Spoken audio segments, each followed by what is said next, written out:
நீங்க நல்லா பாருங்க, இது வந்து எந்த இடம் உங்களுக்கு இப்ப பாத்தீங்கன்னா நார்த் ஈஸ்டர்ன் இந்தியான்னு சொல்றோம்ல, அதாவது எங்க வந்து western Assam partition of Bengal அப்படின்றத பத்தி தான் நம்ம வந்து பார்க்க போறோம். இதுதான் வந்து இன்னைக்கான கிளாஸ்ல வந்து நாங்க வந்து உங்களுக்கு வந்து டீப்பா வந்து சொல்லிக் கொடுக்க போறோம். சோ ஃபர்ஸ்ட் நம்ம என்ன பண்ண போறோம், எல்லாரையும் பிரிச்சாச்சு. பிரிச்சோம்னா அதை வந்து மக்கள் வந்து என்ன சொல்றாங்கன்னு பாத்தீங்கன்னா, இதை வந்து துக்கர் தினம் அப்படின்னு வந்து அவங்க பிரிக்கிறாங்க. ஏன் பிரிக்கிறாங்க, மைனாரிட்டியை எப்படி இங்க ஆக்குறாங்க, மைனாரிட்டி எப்படி அங்க ஆக்குறாங்கன்னு பார்த்தோம். சோ அதோட டேட்டா வந்து இப்ப நம்ம வந்து தெரிஞ்சுக்கலாம். ஸோ இன்னைக்கு நம்ம உஸ்தாதின் அகாடமியில் வந்து ரெட்ரோ சீரீஸ் அப்படின்னு சொல்லி ஒரு சீரீஸை வந்து ஸ்டார்ட் பண்ணியிருக்கோம். இந்த ரெட்ரோ சீரீஸில் பார்த்தீங்க அப்படின்னா Indian national movement, Indian polity and Indian history, இது மூணுமே வந்து நம்ம வந்து ஃபுல்லாக வந்து கவர் பண்ண போகிறோம் ஒரு கதை வடிவிலையும். அதே நேரத்தில் என்ன பண்ண போகிறோம்னு பார்த்தீங்கன்னா, எக்ஸாமுக்கு வந்து எது ரொம்பவே இம்பார்ட்டன்ட் அதையும் வந்து நம்ம வந்து பாயிண்ட் பை பாயிண்ட் வந்து இந்த வீடியோவில் வந்து பார்க்க போகிறோம். இந்த ரீவைண்ட் சீரீஸில் இருக்கிற இந்த ரெட்ரோ சீரீஸ் வந்து எதுக்காக உங்களுக்கு கொடுக்கப்பட்டிருக்குன்னு பார்த்தீங்கன்னா, நீங்கள் எதையுமே மனப்பாடம் பண்ணாமல் இந்த வீடியோவை பார்க்கும்போது உங்களுக்கு எல்லாமே வந்து ஆட்டோமேட்டிக்காக நீங்கள் வந்து ஞாபகத்துக்குள்ள வச்சிருக்கிற மாதிரி உங்களுக்கு வந்து நாங்கள் வந்து ஸ்ட்ரக்சர் பண்ணியிருக்கோம். ஸோ இந்த வீடியோவில் ஃபஸ்ட்டு வந்து உங்களுக்கு ஒரு விஷயத்தை நான் காட்டணும். அந்த விஷயம் என்னன்னு பார்த்தீங்கன்னா, நம்ம புக்கில் இருக்கிற ஒரு டைம் லைன். ஸோ நம்ம புக்கில் இருக்கிற டைம் லைனில் பார்த்தீங்க அப்படின்னா கிட்டத்தட்ட 1905 இருந்து கிட்டத்தட்ட 1947 வரைக்கும் என்ன பண்ணுறாங்கன்னா, முக்கியமான நிகழ்வுகளை வந்து டைம் லைனில் வந்து மென்ஷன் பண்ணியிருக்காங்க. இந்த டைம் லைனில் நம்ம பார்க்க போகிறது என்னன்னு பார்த்தீங்கன்னா, 1905 இருக்கிற இந்த வங்க பிரிவினை, பார்ட்டிஷன் ஆஃப் பெங்கால் அப்படின்னு வந்து சொல்லுவோம். இந்த பார்ட்டிஷன் ஆஃப் பெங்கால் அப்படின்றத பற்றி தான் நம்ம வந்து பார்க்க போகிறோம். இதுதான் வந்து இன்னைக்கான கிளாஸில் வந்து நாங்கள் வந்து உங்களுக்கு வந்து டீப்பாக வந்து சொல்லிக் கொடுக்க போகிறோம். ஸோ ஃபர்ஸ்ட் நம்ம என்ன பண்ண போகிறோம்னா, வங்க பிரிவினையை பற்றி ஃபர்ஸ்ட் இந்த கிளாஸில் பார்க்குறோம். நெக்ஸ்ட் இந்த வங்க பிரிவினைனால ஒரு முக்கியமான ஒரு விஷயம் வந்து நடக்குது. அது என்னன்னு பார்த்தீங்க அப்படின்னா, சுதேசி இயக்கம். சரி, இதனால இது மட்டும் தான் நடந்துச்சான்னு கேட்டால், முஸ்லீம் லீகோட ஒரு ஃபார்மேஷனும் வந்து நடக்குது. முஸ்லீம் லீகோட ஃபார்மேஷன். ஸோ இது எல்லாத்தையுமே வந்து நெக்ஸ்ட் வீடியோவில் பார்த்துட்டு அப்படியே கண்டினியூடாக நம்ம வந்து இந்த இந்தியா வந்து அதோட ஃப்ரீடம் வாங்குற வரைக்கும் எல்லாத்தையுமே வந்து நம்ம வந்து பார்க்க போகிறோம். ஸோ இன்னைக்கான வீடியோவில் நம்ம முக்கியமாக பார்க்க போகிறது எதை பற்றி நீங்கள் ஃபஸ்ட்டு தெரிஞ்சுக்கணும் அப்படின்னு பார்த்தீங்கன்னா, வங்க பிரிவினை பற்றி பார்க்க போகிறோம். ஸோ அதை இப்போ டீட்டெயில்டாக உங்களுக்கு மேப் வச்சு நான் எக்ஸ்பிளைன் பண்ணுறேன், வாங்க. ஸோ இப்போ பார்த்தீங்க அப்படின்னா, நம்ம பெங்காலோட ஒரு வரைபடத்தை வந்து நான் வந்து இங்கே வந்து உங்களுக்கு கொடுத்துருக்கேன். அதோட பவுண்டரிஸ் வந்து பார்த்தீங்கன்னா இப்படி வந்து ஸ்டார்ட் ஆகி இப்படி வந்து நம்மளுக்கு வந்து போயிட்டே இருக்கு. அண்ட் நீங்கள் நல்லா பாருங்க, இது வந்து எந்த இடம்னு உங்களுக்கு இப்போ பார்த்தீங்கன்னா நார்த் ஈஸ்டர்ன் இந்தியான்னு சொல்கிறோம்ல, அதாவது எங்கே வந்து வெஸ்டர்ன் அசாம் அது போன்ற எல்லா இடமும் இருக்கோ அதை தான் வந்து நார்த் ஈஸ்ட்னு சொல்லுவோம். இப்போ அந்த இடத்துல இருக்கிற மேப்பை தான் வந்து நம்ம கட் பண்ணி அதை என்னன்னு கூப்பிடுறோம்னு பார்த்தீங்கன்னா, நம்மளோட ஃப்ரீடம் வாங்குறதுக்கு முன்னாடி இதை வந்து பெங்கால் ப்ராவின்ஸ் அப்படின்னு சொல்லுவாங்க. ப்ராவின்ஸ் அப்படின்னா தமிழில் வந்து என்னன்னு சொல்லுவோம்னு பார்த்தீங்கன்னா, மாகாணம் அப்படின்னு வந்து சொல்லுவோம். மாகாணம் அப்படின்னு சொல்லுவோம். அப்போ மாநிலத்துக்கும் மாகாணத்துக்கும் என்ன வித்தியாசன்றதை ஃபர்ஸ்ட் நீங்கள் வந்து புரிஞ்சுக்கணும். மாநிலன்றது இப்போ வந்து நம்ம சொல்லுவோம், தமிழ்நாடு வந்து ஒரு மாநிலம், ஆந்திரா வந்து ஒரு மாநிலம் அப்படின்னு சொல்கிறோம். பட் அந்த காலத்தில் மாகாணம் சொன்னது என்னன்னு பார்த்தீங்கன்னா, ஒரு 5-7 மாநிலங்கள் சேர்ந்தது தான் என்னன்னு பார்த்தீங்க அப்படின்னா மாகாணம் அப்படின்னு வந்து சொல்லுவோம். அப்படிப்பட்ட ஒரு மாகாணம் தான் என்னன்னா இந்த பெங்கால் மாகாணம். அந்த பெங்கால் மாகாணத்தை வந்து ஏன் வந்து பிரிட்டிஷ் வந்து ஃபர்ஸ்ட் வந்து ஏன் பிரிக்கணும், எதுக்காக பிரிச்சாங்க, திடீர்னு வந்து ஒரு நாள் வந்து பிரிச்சுட்டாங்களா அப்படின்னு கேட்டால் இல்லை. அப்போது அதுக்கான ஒரு முக்கியத்துவத்தை நீங்கள் வந்து ஃபஸ்ட்டு வந்து தெரிஞ்சுக்கணும். ஸோ அதுக்கு வந்து 3 விஷயங்கள் நீங்கள் வந்து ஃபஸ்ட்டு தெரிஞ்சுக்கணும். ஒன்று என்னன்னு கேட்டிங்க அப்படின்னா, மாடரேட் பாலிடிக்ஸ் அப்படின்னு வந்து சொல்லுவாங்க, அதாவது மிதவாதம் அப்படின்னு சொல்லி நம்ம படிச்சிருப்போம். செகண்ட் என்னன்னு பார்த்தீங்கன்னா, எக்ஸ்ட்ரீமிஸ்ட் அப்படின்னு சொல்லுவோம், அதாவது தீவிரவாத பாலிடிக்ஸ் அப்படின்னு வந்து சொல்லுவோம். அண்ட் மூணாவது என்னன்னு பார்த்தீங்க அப்படின்னா, மாஸ் மொபிலைசேஷன், கூட்டமாக போய் நம்ம வந்து போராட்டம் செஞ்சோம் பார்த்தீங்களா, அதுதான் வந்து நம்ம என்ன சொல்லுவோம்னு பார்த்தீங்கன்னா மாஸ் மொபிலைசேஷன் அப்படின்னு வந்து சொல்கிறோம். இந்த 3 காலகட்டத்தை தான் வந்து நம்ம வந்து பிரிப்போம் நம்மளோட சுதந்திர போராட்டத்தை. ஸோ அந்த சுதந்திர போராட்டம் வந்து எப்போ இருந்து நல்லா தீவிரமாகுதுன்னு பார்த்தீங்கன்னா, 1885 வந்து ஐஎன்சி ஃபார்ம் ஆகும்போது ஆட்டோமேட்டிக்காக என்ன ஆகுதுன்னு பார்த்தீங்கன்னா, சுதந்திரம் வாங்கணுன்ற போராட்டம் வந்து நல்லாவே ஸ்பீடாக வந்து அதோட கெயினை வந்து பண்ணிக்கிட்டே போயிட்டு இருக்கு. அப்போ என்ன ஆகுதுன்னு பார்த்தீங்கன்னா, 1885 வந்து என்ன சொல்லுவாங்கன்னு பார்த்தீங்கன்னா, நம்ம வந்து சட்டத்தை ஃபாலோ பண்ணணும், லாயரை வச்சு தான் நம்ம வந்து கோர்ட்டில் போய் தான் நம்ம வந்து விவாதம் பண்ணி தான் நம்மளோட சுதந்திரத்தை பெறணும் அப்படின்னு வந்து சொல்கிறாங்க. ஸோ அவங்க எல்லாரும் யாருன்னு பார்த்தீங்கன்னா மாடரேட்ஸ் அப்படின்னு வந்து சொல்லுவோம்.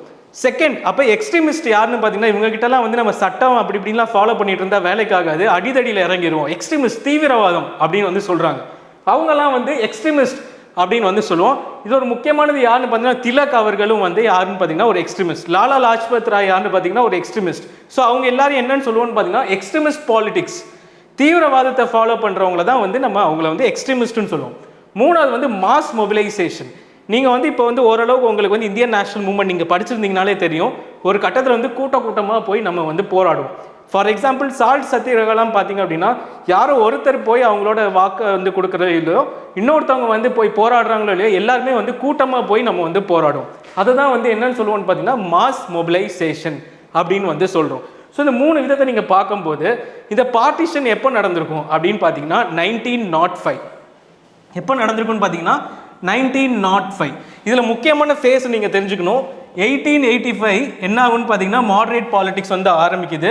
அண்ட் 1907 வரைக்கும் தான் வந்து மாடரேட் பாலிடிக்ஸ் அப்படின்னு வந்து சொல்லுவோம். 1907 நம்ம என்ன சொல்லுவோம்னு பார்த்தீங்கன்னா எக்ஸ்ட்ரீமிஸ்ட்னு வந்து சொல்லுவோம். அதாவது தீவிரவாதம் ஃபாலோ பண்ணி நம்ம வந்து இந்த சுதந்திரத்தை பெறணும் அப்படின்னு சொல்லி சொல்கிற காலகட்டம் என்னன்னு பார்த்தீங்கன்னா 1907 to 1915. ஸோ அது வந்து இப்போ வந்து எந்த காலகட்டத்தில் வருதுன்னு பாருங்கள். கடைசியாக வந்து மாடரேட், அதாவது மிதவாதம் பாலிடிக்ஸ் வந்து முடியும் போது இந்த பார்ட்டிஷன் ஆஃப் பெங்கால் வந்து நடக்குது. ஸோ இதுலேருந்து என்ன தெரிஞ்சுன்னு பார்த்தீங்கன்னா இந்த பார்ட்டிஷன் ஆஃப் பெங்கால் வந்து ஒரு முக்கியமான ஒரு நிகழ்வுக்கு வந்து இது வந்து வழிவகுக்குது. அது என்னன்னு பார்த்தீங்கன்னா தீவிரவாதத்துக்கு வந்து இது வந்து வழிவகுது. ஸோ அது எப்படின்றத நம்ம வந்து ஃபஸ்ட்டு பார்ப்போம். ஸோ இதுதான் பார்த்தீங்க அப்படின்னா நம்மளோட பெங்கால் ப்ராவின்ஸ். ஸோ இந்த பெங்கால் ப்ராவின்ஸை பாருங்கள், இந்த இடத்துல ஒரு கோடு போட்டிருக்காங்கல்ல, இந்த கோடை தான் வந்து என்ன சொல்கிறாங்கன்னு பார்த்தீங்கன்னா பார்ட்டிஷன் வந்து யார் பண்ணுறான்னு பார்த்தீங்கன்னா 2 பேரை வந்து நீங்கள் வந்து ஞாபகம் வச்சுக்கணும். ஒன்று வந்து கர்சன், கவர்னர் ஜெனரல் கர்சன், இன்னொருத்தர் வந்து செக்ரட்டரி ரிஸ்லே. இவங்க 2 பேர் தான் வந்து முக்கியம் இந்த பார்ட்டிஷனுக்கு. ஸோ இந்த பார்ட்டிஷன் எதுக்காக நடக்குது அப்படின்றத ஃபஸ்ட்டு நீங்கள் தெரிஞ்சுக்கணும். ஸோ பார்ட்டிஷன் வந்து என்ன காரணம் அவங்க வந்து பேப்பர்ஸில் சொல்கிறாங்கன்னு பார்த்தீங்கன்னா இந்த இதை வந்து ரொம்ப பெரிய இடமா இருக்குது, இந்த இடத்துல இருந்து இந்த இடம் வரைக்கும் நம்ம வந்து இதை வந்து ஆட்சி செய்யணும். அப்போ பெங்காலை இந்த மாதிரி ஆட்சி செய்யும் போது என்ன ஆகுதுன்னு பார்த்தீங்கன்னா எங்களால் வந்து அதை வந்து கரெக்டாக வந்து ஆட்சி செய்ய முடியலை அப்படின்னு வந்து சொல்கிறாங்க. ஸோ அப்போ என்ன ஆகுதுன்னு பார்த்தீங்கன்னா அதுக்காக தான் நாங்கள் வந்து இதை பிரிக்கிறோம் அப்படின்னு சொல்கிறாங்க. ஆனால் உண்மையிலேயே இதுக்குள்ளே என்ன காரணம் இருக்குன்னு பார்த்தீங்கன்னா இப்போ நம்ம வந்து சிந்திக்கலாம், இப்போ வந்து பெங்கால் வந்து கஷ்டமாக இருக்குது அப்படின்னு சொல்கிறாங்க. ஆனால் பாம்பே ப்ராவின்ஸ்னு ஒன்று இருக்குது, மெட்ராஸ் ப்ராவின்ஸ்னு இன்னொன்று இருக்குது. இது 3மே வந்து ரொம்ப முக்கியமான ப்ராவின்ஸ். ஆனால் பாம்பே ப்ராவின்ஸும் சரி மெட்ராஸ் ப்ராவின்ஸும் சரி பெங்கால் ப்ராவின்ஸோட கொஞ்சம் பெரிய விஷயம், பெரிய இடம். அப்படி இருக்கும்போது என்ன ஆகுதுன்னு பார்த்தீங்கன்னா ஏன் அதெல்லாம் பிரிக்காமல் இதை பிரிக்கிறாங்க அப்படின்ற கேள்வியை வந்து அப்போ வந்து வைக்கிறாங்க. அதுக்கு அவங்க எப்பயுமே சொல்கிற காரணம் என்னென்னா எங்களால் வந்து ஆட்சி செய்ய முடியலை. பட் இங்கே ஒரு முக்கியத்துவத்தை வந்து நீங்கள் வந்து தெரிஞ்சுக்கணும். இதில் இங்கிலீஷில் என்ன சொல்கிறாங்கன்னு பார்த்தீங்கன்னா பிரிட்டிஷ் வந்து டிவைட் அண்ட் ரூல் பாலிசி, அதாவது உங்களை பிரித்து வந்து நாங்கள் ஆள போகிறோம் அப்படின்னு சொல்லி அவங்க வந்து பிளான் போடுறது தான் என்னன்னு சொல்கிறாங்கன்னு பார்த்தீங்கன்னா டிவைட் அண்ட் ரூல் பாலிசி அப்படின்னு வந்து சொல்கிறாங்க.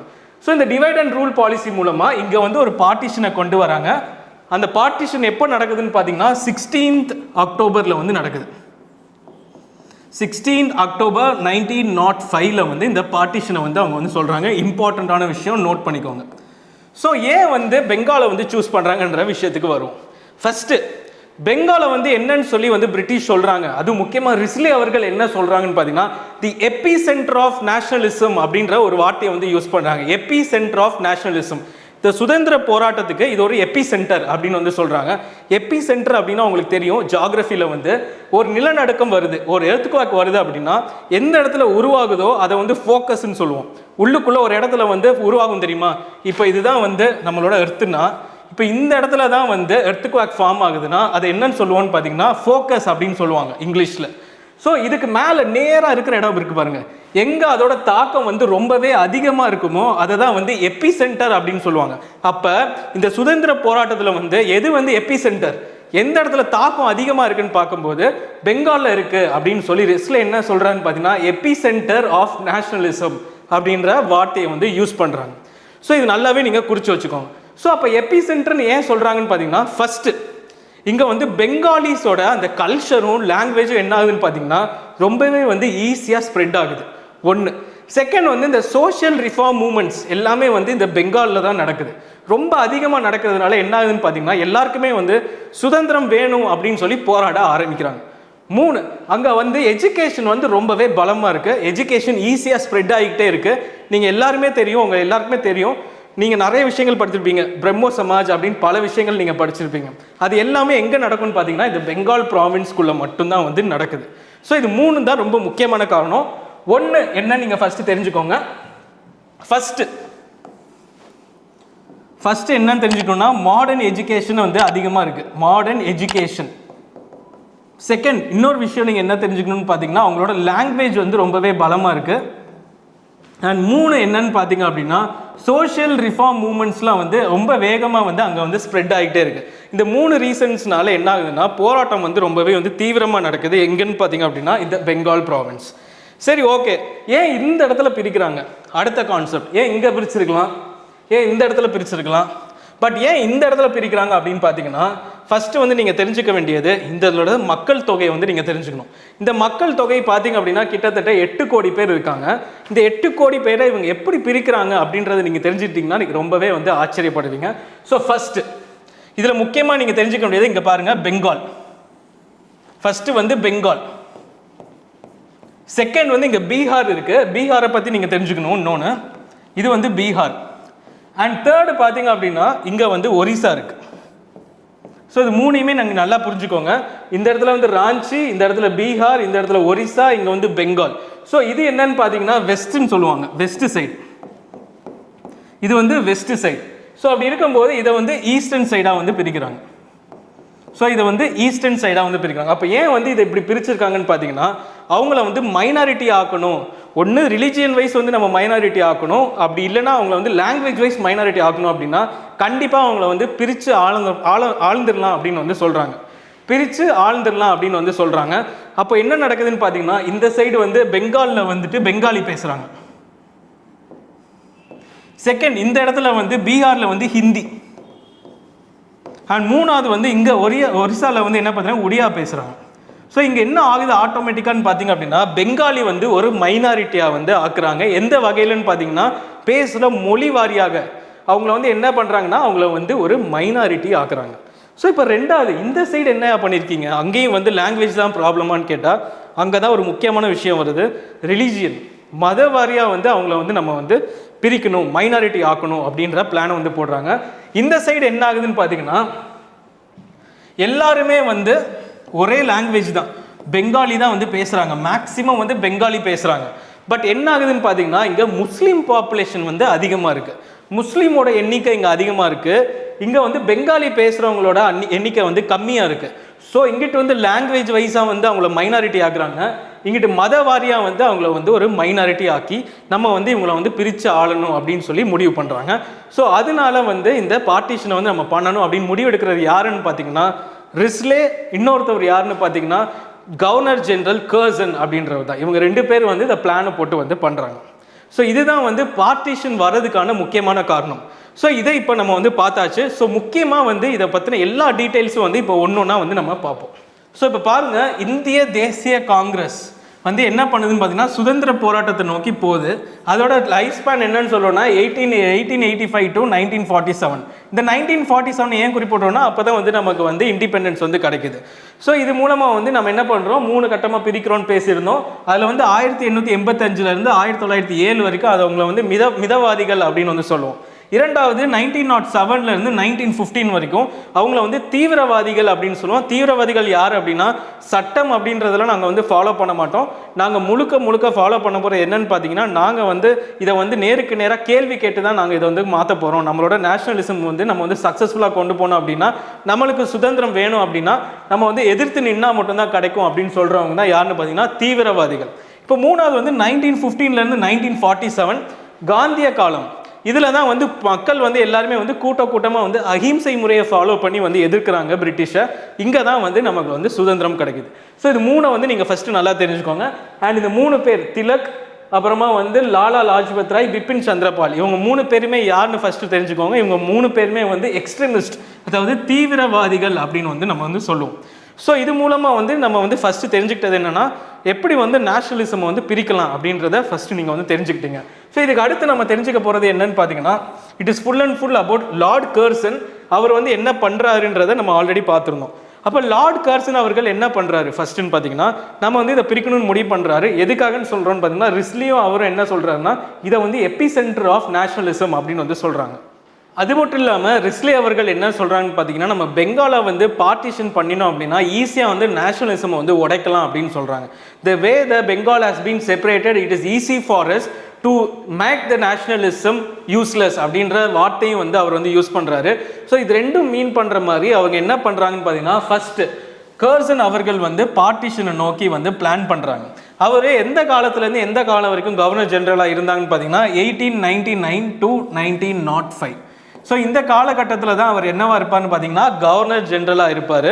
ஸோ அப்போ பிளான் போட்டது தான் என்னன்னு பார்த்தீங்கன்னா இந்த பெங்கால் பிரிவினை, அதாவது வங்க பிரிவினை அப்படின்னு வந்து சொல்லுவோம். ஸோ இதுக்காக ஃபர்ஸ்ட் அவர் வந்து அறிவிப்பு கொடுத்த டேட் என்னன்னு பார்த்தீங்கன்னா ஜூலை 19, 1905. இதில் வந்து நாங்கள் வந்து பார்ட்டிஷன் பண்ண போகிறோம், நாங்கள் வந்து பிரிவினை வந்து உண்டாக்க போகிறோம் அப்படின்னு சொன்ன டேட் வந்து ஜூலை 19, 1905. இதே வந்து நடைமுறைக்கு கொண்டு வரப்பட்டது என்னன்னு பார்த்தீங்கன்னா அக்டோபர் 16, 1905. இந்த டேட்டில் தான் வந்துட்டு இதை வந்து நடைமுறைக்கு வந்து கொண்டு வராங்க. ஸோ இது ரெண்டையுமே வந்து நல்லா நோட் பண்ணிக்கோங்க. ஜூலை 19, அக்டோபர் 16 இது நல்லாவே ஞாபகம் இருக்கும் எல்லாருக்கும். பட் இந்த டேட்டை வந்து மறந்துடுவாங்க. ஸோ ஜூலை 19 நல்லாவே வந்து ஞாபகம் வச்சுக்கோங்க. ஸோ இந்த அக்டோபர் 16 வந்து என்னன்னு சொல்லுவோம்னு பார்த்தீங்கன்னா துக்க தினம், தி டே ஆஃப் மார்னிங் அப்படின்னு வந்து நம்ம வந்து அதை வந்து மென்ஷன் பண்ணுறோம். ஏன்னா வந்து எல்லாரையும் பிரிச்சோன்னா அதை வந்து மக்கள் வந்து என்ன சொல்கிறாங்கன்னு பார்த்தீங்கன்னா இதை வந்து துக்க தினம் அப்படின்னு வந்து அவங்க வந்து மென்ஷன் பண்ணுறாங்க. ஸோ அடுத்து வந்து இந்த வங்க பிரிவினை பற்றி நீங்கள் தெரிஞ்சுக்கணும். நம்ம வங்க பிரிவினை வந்து ஈஸ்ட் வெஸ்ட்னு ரெண்டாக பிரிக்கிறாங்க. ஏன் பிரிக்கிறாங்க, மைனாரிட்டியை எப்படி இங்கே ஆக்குறாங்க, மைனாரிட்டி எப்படி அங்கே ஆக்குறாங்கன்னு பார்த்தோம். ஸோ அதோட டேட்டா வந்து இப்போ நம்ம வந்து தெரிஞ்சுக்கலாம். ஸோ ஃபர்ஸ்ட் எடுத்தோன்னா நம்ம வந்து கிழக்கு வங்காளத்தை வந்து பார்ப்போம். கிழக்கு வங்காளத்தில் நான் ஆல்ரெடி சொல்லியிருந்தேன், இந்த பார்ட் இருக்குல்ல, இந்த பார்ட்டில் வந்து முஸ்லீம்கள் வந்து ரொம்பவே வந்து அதிகமாக இருக்காங்க. ஸோ ஆட்டோமேட்டிக்காக இந்த பெங்காலிஸ் என்ன ஆகுறாங்க, பெங்காலி ஹிந்துஸ் என்ன ஆகுறாங்கன்னு பார்த்தீங்கன்னா மைனாரிட்டியாக வந்து கிரியேட் ஆகுறாங்க. ஸோ அதுக்கான டேட்டா தான் வந்து இங்கே கொடுத்துருக்கு. ஸோ மொத்தம் வந்து 8 கோடி பேர் நம்ம வந்து பேசியிருந்தோம். அதில் 3.1 கோடி பேர் வந்து இந்த சைடு இருக்காங்க. எங்கே இருக்காங்கன்னு பார்த்தீங்கன்னா கிழக்கு, அதாவது ஈஸ்டர்ன் பெங்காலில் வந்து இருக்காங்க. இந்த ஈஸ்டர்ன் பெங்காலில் வந்து இருக்காங்க. ஸோ அதில் வந்து 1.3 கோடி வந்து இந்துக்களாகவும் 1.8 வந்து முஸ்லீம்களாகவும் இருக்காங்க. ஸோ இப்போ உங்களுக்கு புரிஞ்சிருக்கும், டேட்டா படி யார் கம்மியாக இருக்காங்களோ அவங்க தான் வந்து மைனாரிட்டி. ஸோ அந்த மைனாரிட்டி யார், 1.3 கோடி இருக்கிற இந்துக்கள். ஸோ அப்போ அங்கே வாங்க, மேற்கு வங்காளம்ல என்ன ஆகுது, மேற்கு வங்காளம்ல பார்த்தீங்கன்னா இந்துக்கள் அதிகம், முஸ்லீம்ஸோட ஹிந்துஸ் வந்து அதிகம். ஆனால் என்ன ஆகுதுன்னு பாருங்க, 5 கோடி பேர், இதில் 4.2 கோடி பேர் வந்து ஹிந்துஸ், 1.2 பேர் தான் வந்து என்னன்னு பார்த்தீங்கன்னா முஸ்லீம்ஸாக வந்து இருக்காங்க. பட் அந்த இடத்துல என்னன்னு சொல்லியிருந்தோம், பெங்காலி பேசுகிற ஹிந்துஸ் வந்து கம்மி. அப்போ ஆட்டோமேட்டிக்காக வந்து கம்யூனிகேஷன் வந்து கட் ஆகுது. பெங்காலி தெரிஞ்சவங்களுக்கு ஹிந்தி தெரியல, ஹிந்தி தெரிஞ்சவங்களுக்கு ஒடியா தெரியல, ஒரிசாவில் இருக்கிற ஒடியா தெரியல. அப்போ ஆட்டோமேட்டிக்காக வந்து என்ன ஆகுன்னு பார்த்தீங்கன்னா பத்திரிகை மூலமாக ஒன்று எழுதினாலோ அது இன்னொருத்தவங்களுக்கு வாசிக்க தெரியாது. அப்போ ஆட்டோமேட்டிக்காக என்ன ஆகுன்னு பார்த்தீங்கன்னா நேஷனலிசம் கட் ஆகும். சுதந்திர போராட்டத்தில் வந்து ஒரு கேப் வந்து விழும், ஒரு கம்யூனிகேஷன் கேப் விழும். அதை தான் வந்து யார் எதிர்பார்த்தான்னு பார்த்தீங்கன்னா கர்சன், அது மட்டும் இல்லாமல் ரிஸ்லே, இவங்க 2 பேருமே அதை தான் எதிர்பார்த்து இந்த வங்காள பிரிவினை வந்து ஃபஸ்ட்டு வந்து நடத்துகிறாங்க. இது ரொம்பவே ஒரு இம்பார்ட்டண்ட்டான ஸ்டேட்மெண்ட். ஸோ இதுக்கு அடுத்து நீங்கள் தெரிஞ்சுக்க வேண்டியது, இப்போ வந்து வங்காள பிரிவு ஏன் நடந்தது. பட் இது மூலமாக வந்து நம்ம ஆல்ரெடி பேசியிருந்தோம். இதுதான் வந்து final conclusion of the video. நல்லா ஞாபகம் வச்சுக்கோங்க, டிவைட் அண்ட் ரூல் அப்படின்னு சொல்லி பேசியிருந்தோம். டிவைட் அண்ட் ரூல், இதில் வந்து 2 விஷயத்தை வந்து பிரிட்டிஷ் வந்து பேசுகிறாங்க. ஒன்றை வந்து மொழி வாரியாக வந்து பிரிக்கணும்னு பிளான் போடுறாங்க, 2வது வந்து மத வாரியாக பிரிக்கணும்னு பிளான் பண்ணுறாங்க. இப்போ இந்த மத வாரியாக பிரிக்கணுன்ற பிளானை உள்ளே கொண்டு வந்தோடனே ஆட்டோமேட்டிக்காக 2 பிரச்சனை வந்து உருவாகுது லேட்டராக. இதில் என்ன தான் நம்ம வந்து சக்ஸஸ்ஃபுல்லாக வந்து 1911 பெங்காலை வந்து திருப்பி ஒன்று சேர்த்துட்டாலும் இன்னொரு பிரச்சனை வந்து உருவாகுது. அது என்னன்னு பார்த்தீங்க அப்படின்னா முஸ்லீம் லீக் வந்து ஒன்று ஃபார்ம் ஆகுது. ஒரு சைடு முஸ்லீம் லீக்னு ஒரு கட்சி, இவ்வளோ நாளாக வந்து இந்தியன் நேஷனல் காங்கிரஸ் இருந்தது, இப்போ முஸ்லீம் லீக்ன்ற ஒரு கட்சி வந்து உருவாகுது. 2வது என்னன்னு பார்த்தீங்கன்னா ஸ்வதேசி இயக்கம் அப்படின்ற ஒரு இயக்கத்தை வந்து தொடங்குறாங்க. இது எதனால நடக்குது, இப்போ இந்த வங்க பிரிவினைக்கும் ஸ்வதேசி மூமெண்ட்டுக்கும் முஸ்லீம் லீகுக்கும் உள்ள என்ன ஒற்றுமை இருக்கு, என்ன இதனால இது நடந்தது அப்படின்றத வந்து அடுத்த வீடியோவில் நம்ம டீட்டெயில்டாக வந்து பார்க்க போகிறோம். அது எதை பற்றி அடுத்த வீடியோ இருக்க போகுதுன்னா முஸ்லீம் லீக் ஃபார்மேஷன், இன்னொன்று வந்து என்னன்னா ஸ்வதேசி மூமெண்ட். இது 2 பற்றி வந்து அடுத்த வீடியோவில் வந்து டீட்டெயில்டாக பார்ப்போம். ஸோ இந்த ரெட்ரோ ரீகால் சீரீஸை வந்து நல்லாவே வந்து ஃபாலோ பண்ணுங்கள். ஸோ உஸ்தாதின் அகாடமியை சப்ஸ்கிரைப் பண்ணுங்கள். அண்ட் தேங்க்யூ ஃபார் வாட்சிங் த வீடியோ.